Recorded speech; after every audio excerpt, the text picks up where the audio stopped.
Police സ്റ്റേഷനിൽ ആക്രമണം. സിഐക്ക് പരിക്ക്, പ്രതി പിടിയിൽ. ആരനാട് കുളപ്പട സ്വദേശി യദു കൃഷ്ണനാണ് പോലീസിന്റെ പിടിയിലായത്.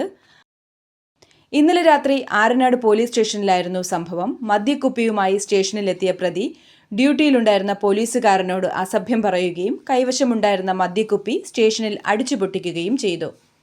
സംഭവവിവരം അറിഞ്ഞ് സിഐ സ്ഥലത്തെത്തിയതോടെ പ്രതി സമീപത്തെ ആശുപത്രിയിലേക്ക് ഓടിക്കയറി. പിന്നാലെ എത്തിയ സിഐയെ ആശുപത്രിയിലുണ്ടായിരുന്ന ഇരുമ്പ് കസേര ഉപയോഗിച്ച് തലയിൽ അടിക്കുകയായിരുന്നു. ആക്രമണത്തിൽ ഗുരുതരമായി പരിക്കേറ്റ സിഐ ദേവരാജിനെ കാട്ടാക്കട താലൂക്ക് ആശുപത്രിയിൽ പ്രവേശിപ്പിച്ചു. സിഐയുടെ തലയിൽ 6 തുന്നലുണ്ട്. സംഭവത്തിന് പിന്നാലെ പ്രതിയെ പോലീസ് പിടികൂടി കസ്റ്റഡിയിലെടുത്തു.